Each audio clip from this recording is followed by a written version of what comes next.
Hello friend, स्वागत है आपका अपने चैनल आज क्लास में। आज के इस वीडियो में सामाजिक विज्ञान के 20 ऑब्जेक्टिव प्रश्न देंगे और आपको 20 में से 20 सही करके दिखाना है। अगर आपका 20 में से 20 सही हो जाता है तो आपकी तैयारी काफ़ी अच्छी चल रही है और फाइनल बोर्ड परीक्षा में आपका काफ़ी अच्छा नंबर आएगा। तो इस 20 प्रश्न को आप लोग शुरू से लेके अंत तक सॉल्व कीजिएगा और लास्ट में हमें जरूर बताइएगा कि आपका 20 प्रश्नों में से कितना सही हुआ।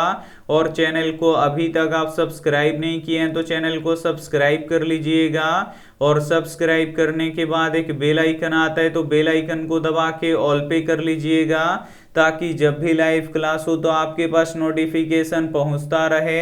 तो आइए शुरू करते हैं पहले नंबर प्रश्न से। तो पहला नंबर प्रश्न है कि ग्राम कचहरी का प्रधान कौन होता है। ए ऑप्शन है पंच, बी ऑप्शन है न्याय मित्र, सी ऑप्शन है सरपंच, डी ऑप्शन है प्रमुख। तो यहाँ पे आपको बताना है कि ग्राम कचहरी का प्रधान कौन होता है। तो ग्राम कचहरी का प्रधान सरपंच होता है। यहाँ पे सी वाला ऑप्शन बिल्कुल ही सही हो जाएगा। और सरपंच का कार्यकाल कितने वर्षों का होता है, तो 5 वर्षों का होता है। तो ये भी साथ में आपको याद रखना है। आइए देखते हैं अगला प्रश्न, 2 नंबर प्रश्न है कि भारत का सबसे बड़ा बंदरगाह कहाँ का है। ए ऑप्शन है कोलकाता का, बी ऑप्शन है चेन्नई का, सी ऑप्शन है मुंबई का, डी ऑप्शन है कांडला का। तो यहाँ पे आपको बताना है कि भारत का सबसे बड़ा बंदरगाह कहाँ का है, तो मुंबई का है। इसे आपको याद रखना है। यहाँ पे सी वाला ऑप्शन बिल्कुल ही सही हो जाएगा। आइए देखते हैं अगला प्रश्न, 3 नंबर प्रश्न है कि इनमें से कौन प्राकृतिक आपदा नहीं है। ए ऑप्शन है आतंकवाद,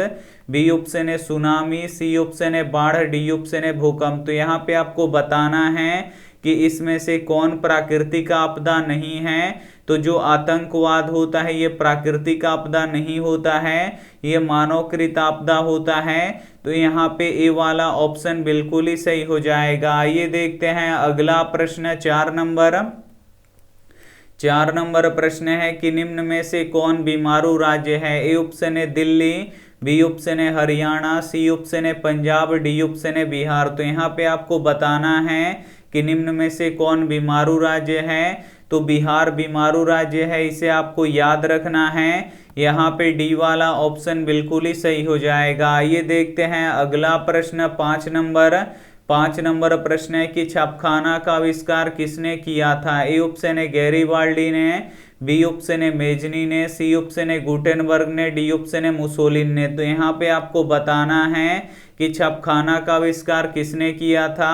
तो छापखाना का आविष्कार गुटेनबर्ग ने किया था, इसे आपको याद रखना है। यहाँ पे सी वाला ऑप्शन बिल्कुल ही सही हो जाएगा। आइए देखते हैं अगला प्रश्न, 6 नंबर प्रश्न है कि वेदों की ओर लौटो का नारा किसने दिया था। ए ऑप्शन है रामकृष्ण परमहंस ने, बी ऑप्शन है स्वामी विवेकानंद ने, सी ऑप्शन है स्वामी दयानंद सरस्वती ने, डी ऑप्शन है मोहन राय ने। तो यहाँ पे आपको बताना है कि वेदों की ओर लौटो का नारा किसने दिया।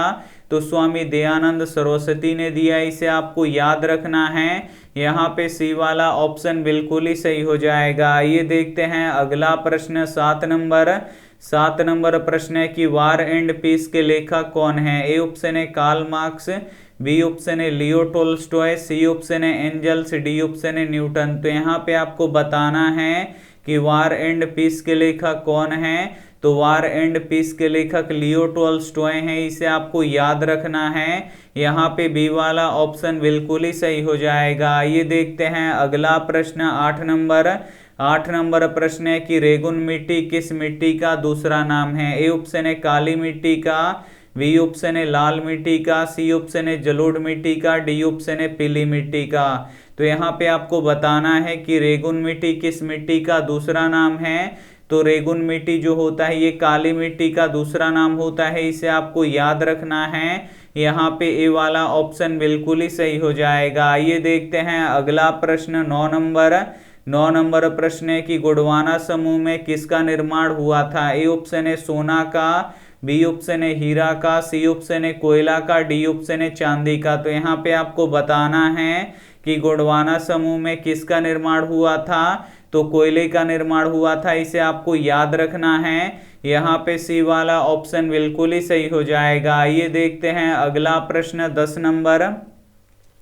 10 नंबर प्रश्न है कि चिपको आंदोलन निम्न में से किससे संबंधित है। ए ऑप्शन है पेड़ बचाने से, बी ऑप्शन है नदी बचाने से, सी ऑप्शन है आर्थिक शोषण से, डी ऑप्शन है शराबखोरी के विरुद्ध। तो यहाँ पे आपको बताना है कि चिपको आंदोलन निम्न में से किससे संबंधित है। तो पेड़ बचाने से संबंधित है, इसे आपको याद रखना है। यहाँ पे ए वाला ऑप्शन बिल्कुल ही सही हो जाएगा। आइए देखते हैं अगला प्रश्न है 11 नंबर प्रश्न है कि भारत में वोट देने की न्यूनतम उम्र क्या है। ए ऑप्शन है 18 वर्ष, बी ऑप्शन है 16 वर्ष, सी ऑप्शन है 20 वर्ष, डी ऑप्शन है 21 वर्ष। तो यहाँ पे आपको बताना है कि भारत में वोट देने का न्यूनतम उम्र क्या है। तो 18 वर्ष है, इसे आपको याद रखना है। यहाँ पे ए वाला ऑप्शन बिल्कुल ही सही हो जाएगा। आइए देखते हैं अगला प्रश्न 12 नंबर प्रश्न है कि टीपू सुल्तान कहाँ के शासक थे। ए ऑप्शन है मैसूर के, बी ऑप्शन है शिमला के, सी ऑप्शन है कश्मीर के, डी ऑप्शन है दिल्ली के। तो यहाँ पे आपको बताना है कि टीपू सुल्तान कहाँ के शासक थे। तो टीपू सुल्तान मैसूर के शासक थे, इसे आपको याद रखना है। यहाँ पे ए वाला ऑप्शन बिल्कुल ही सही हो जाएगा। आइए देखते हैं अगला प्रश्न 13 नंबर प्रश्न है कि हिंद चीन में बसने वाले फ्रांसीसी को क्या कहा जाता था। ए ऑप्शन है फ्रांसीसी, बी ऑप्शन है शासक, सी ऑप्शन है कुलोन, डी ऑप्शन है जनरल। तो यहाँ पे आपको बताना है कि हिंद चीन में बसने वाले फ्रांसीसी को क्या कहा जाता था। तो कुलोन कहा जाता था, इसे आपको याद रखना है। यहाँ पे सी वाला ऑप्शन बिल्कुल ही सही हो जाएगा। आइए देखते हैं अगला प्रश्न 14 नंबर प्रश्न है कि नरोत्तम सिंहानू कहाँ के शासक थे। ए ऑप्शन है वियतनाम के, बी ऑप्शन है लाओस के, सी ऑप्शन है थाईलैंड के, डी ऑप्शन है कंबोडिया के। तो यहाँ पे आपको बताना है कि नरोत्तम सिंहानू कहाँ के शासक थे। तो जो नरोत्तम सिंहानू थे ये कंबोडिया के शासक थे। यहाँ पे डी वाला ऑप्शन बिल्कुल ही सही हो जाएगा। आइए देखते हैं अगला प्रश्न 15 नंबर प्रश्न है कि भारत में चुनाव का सर्वोच्च अधिकारी कौन होता है। ए ऑप्शन है निर्वाचन आयुक्त, बी ऑप्शन है मुख्य निर्वाचन आयुक्त, सी ऑप्शन है राष्ट्रपति, डी ऑप्शन है प्रधानमंत्री। तो यहाँ पे आपको बताना है कि भारत में चुनाव का सर्वोच्च अधिकारी कौन होता है। तो मुख्य निर्वाचन आयुक्त होता है, इसे आपको याद रखना है। यहाँ पे बी वाला ऑप्शन बिल्कुल ही सही हो जाएगा। आइए देखते हैं अगला प्रश्न 16 नंबर प्रश्न है कि भारत का वित्तीय राजधानी किस शहर को कहा गया है। ए ऑप्शन है मुंबई को, बी ऑप्शन है दिल्ली को, सी ऑप्शन है पटना को, डी ऑप्शन है चेन्नई को। तो यहाँ पे आपको बताना है कि भारत का वित्तीय राजधानी किस शहर को कहा गया है। तो मुंबई को कहा गया है, इसे आपको याद रखना है। यहाँ पे ए वाला ऑप्शन बिल्कुल ही सही हो जाएगा। आइए देखते हैं अगला प्रश्न 17 नंबर प्रश्न है कि अंतर्राष्ट्रीय मजदूर दिवस किस दिन मनाया जाता है। ए ऑप्शन है 1 मई को, बी ऑप्शन है 5 मई को, सी ऑप्शन है 10 मई को, डी ऑप्शन है 15 मई को। तो यहाँ पे आपको बताना है कि अंतर्राष्ट्रीय मजदूर दिवस किस दिन मनाया जाता है। तो अंतर्राष्ट्रीय मजदूर दिवस 1 मई को मनाया जाता है, इसे आपको याद रखना है। यहाँ पे ए वाला ऑप्शन बिल्कुल ही सही हो जाएगा। आइए देखते हैं अगला प्रश्न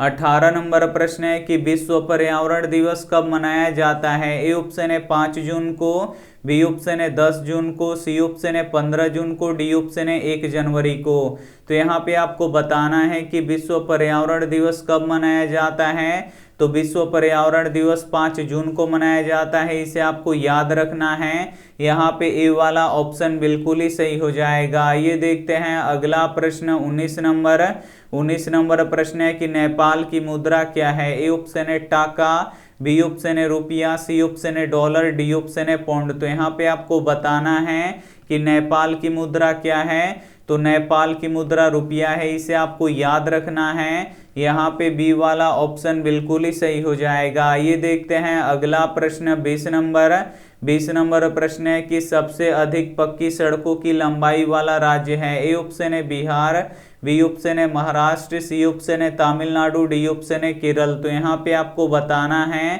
कि सबसे अधिक पक्की सड़कों की लंबाई वाला राज्य है। तो महाराष्ट्र है, तो यहाँ पे बी वाला ऑप्शन बिल्कुल ही सही हो जाएगा। यहाँ पे आप लोग 20 प्रश्न सॉल्व कर चुके हैं। तो अब आप हमें कमेंट करके बताइए कि आपका 20 प्रश्नों में से कितना सही हुआ। अगर आपका 20 में से 18 भी सही हो जाता है तो आपकी तैयारी काफ़ी अच्छी चल रही है, और बिल्कुल ऐसी ही तैयारी आपको परीक्षा तक जारी रखना है ताकि आपका फाइनल बोर्ड परीक्षा में काफ़ी अच्छा नंबर आए। तो आप लोग जल्दी जल्दी हमें कमेंट करके बताइए कि आपका कितना सही हुआ। और ये रहा आपके लिए होमवर्क प्रश्न, इसका जवाब आपको कमेंट बॉक्स में देना है कि काला हीरा किसे कहा जाता है। ए ऑप्शन है ग्रेफाइट को, बी ऑप्शन है ग्रीस को, सी ऑप्शन है कोयला को, डी ऑप्शन है चूना पत्थर को। तो जो भी ऑप्शन आपको सही लगे वो आप हमें कमेंट करके जरूर बताइएगा। और वीडियो को लाइक नहीं किए तो प्लीज़ आप लोग वीडियो को लाइक कीजिए, अपने दोस्तों के पास इस वीडियो को जरूर शेयर कीजिएगा। और चैनल को अभी तक आप सब्सक्राइब नहीं किए हैं तो चैनल को सब्सक्राइब कीजिएगा। Thank you for watching. मिलते हैं अगली वीडियो में, तब तक अपना ध्यान रखिए, मन लगा के पढ़ाई कीजिए। Take care and bye.